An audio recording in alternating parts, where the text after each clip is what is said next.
Welcome to respected MD, all senior colleagues, Dr. Samantray. Actually, my topic was initially nursing administration, but I have found that nursing administration is the first subject. So I will take a series of classes. So to begin with, I am starting with hospital acquired infection because that is one of the very important part of the management of nurses by nurses, and then some a very basic thing that will be followed. So the term hospital infection or hospital acquired infection are applied to the infections developing in hospitalized patients which are not present or in incubation at the time of their admission.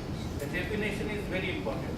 Please, I am repeating, which were not present or in incubation at the time of their admission. The term nosocomial infection is used synonymously for hospital acquired infection. The word nosocomial is derived from the Greek word nosocomion. Nosis means disease and comion means to take care of. What are the predisposing factors? Please see this chart.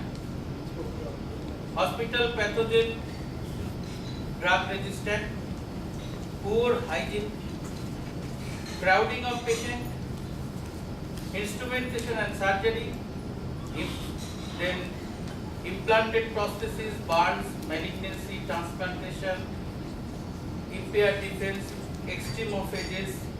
All these things are basically predisposing factors. So please, you can corroborate with your day-to-day experience why the hospital infections are taking place because of this, all these predisposing factors. Where there is any one of these factors, the hospital acquired infection or nosocomial infection will take place. So we have to be careful.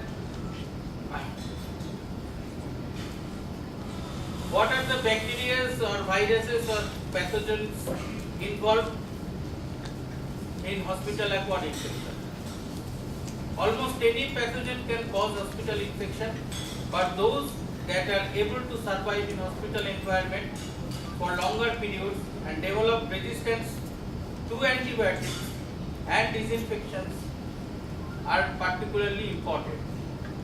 The classes of bacteria in first the aerobic, Staphylococcal aureus, Pseudomonas aeruginosa, E. coli, Klebsiella, Proteus, then anaerobic bacteria, Bacteroides fragilis, Clostridium species,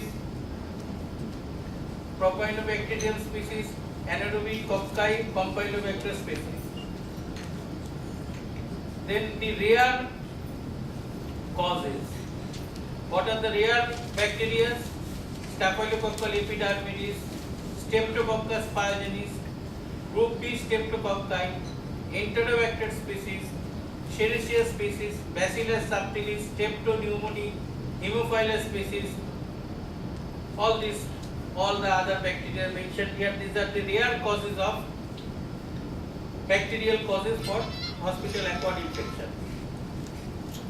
Then the virus, hepatitis B, hepatitis C, hepatitis D, herpes simplex, cytomegalovirus, influenza virus, enterovirus, rhinovirus, rotavirus, and the rare viruses, that is chickenpox virus, HIV, hepatitis A virus, measles virus, respiratory syncytial viruses. Then fungus, Candida species, particularly albicans, Aspergillus species, Mucor species, Cryptococcus species, Histoplasma species, Coccaides species. Then parasites, Entamoeba histolytica, Toxoplasma gondii, etc., etc. These are all parasites responsible for hospital acquired infection. Then basically, what are the types actually? How it occurs? There are two forms. One is endogenous and another that is exogenous. The endogenous term itself means that the source is within. That is, many microorganisms normally present in and on the body of patient's own flora, may act as opportunistic pathogen and may invade the patient's tissues. These infections are known as endogenous infections, auto-infections or self-infections. Exogenous, infection from other people or from inanimate objects in the environment.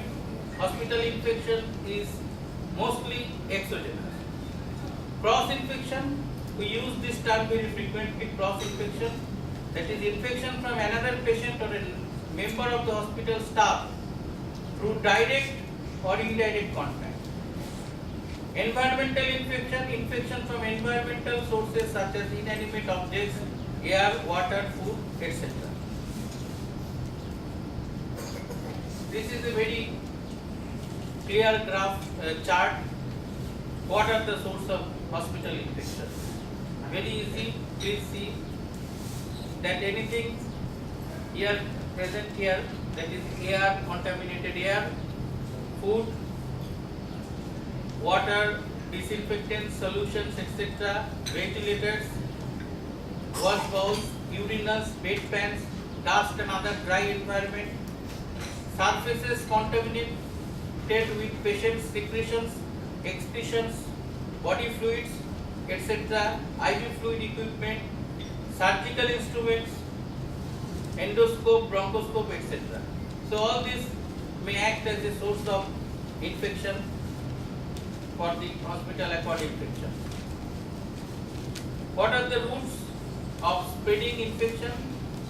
First is the contact, main route of transmission, transmitted by hands or clothing of hospital personnel and even by patient himself or transmitted by contact with inanimate objects. Airborne route, transmitted by inhalation of droplets, dust from bedding floors, exudates dispersed from wound, skin, etc. and aerosols produced by nebulizers, humidifiers and air conditioned apparatus. Oral route, transmitted by ingestion of contaminated food or water. Parenteral route, transmitted by use of contaminated syringes, needles and other instruments by administration of contaminated blood, blood products, infusion fluids or tissues. Then inoculation route, infection by inoculation occurs when infected material is inoculated directly into the tissues, as in hepatitis B virus infection. Virus is inoculated by transmission of contaminated blood or inoculation of material containing the viruses. Iatrogenic infection can also cause during the diagnostic or therapeutic procedures if proper care is not taken. Common types of hospital infection. Commonest is urinary tract infection, approximately 40%, associated with catheterization or instrumentation of urinary tract. I think this is a very common problem. Manifested as pyelonephritis, cystitis, pyelitis or urethritis. E. coli, Proteus species, Proteus, Pseudomonas aeruginosa, Klebsiella species, Serratia are common organisms. It's a very common problem, hospital-acquired urinary tract infection. So, before putting catheter, we have to think twice in hospital setup. Then respiratory tract infection, 15 to 20%.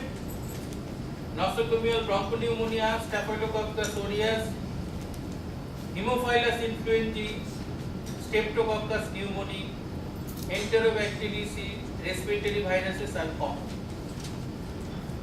Then wound and soft tissue infection, about 18%. Post-operative infections incidence is high, particularly in elderly patients above 60 years. Staph aureus, Pseudomonas aeruginosa, Enterobacteria and other gram-negative bacteria are commonly involved. Two types of wounded soft tissue infection, surgical, non-surgical. Surgical post-operative wound infections such as intra-abdominal and pelvic abscesses, infections after orthopedic surgery, gynae surgery, etc. non-surgical stitch abscesses, umbilical stumps, ulcers, burns, injection abscesses, etc. Common types of hospital infection constitute, apart from this, the gastrointestinal infection, genital infection, neonatal infection, genital infection. So, how to diagnose that it is the case of HAI, that is hospital acquired infection. The short term is HAI. Hospital infection may occur sporadically or as outbreaks. This is very important. If you see that so many cases are reporting same types of cases, then please suspect that something may occur in the environment. Etiological diagnosis is made by routine diagnostic methods of smear, culture and identification. Susceptibility testing is very important because of multiple drug antibiotic resistance in nosocomial pathogens. When it occurs as an outbreak, identification and elimination of the source is an important part to control the infection. And in outbreak situation, to find out the source, it requires the samples of possible sources, various inanimate objects and hospital personnel including patients who are suspected to be colonized, and also sampling of water, food, air, blood products, transfusion fluids, disinfectants and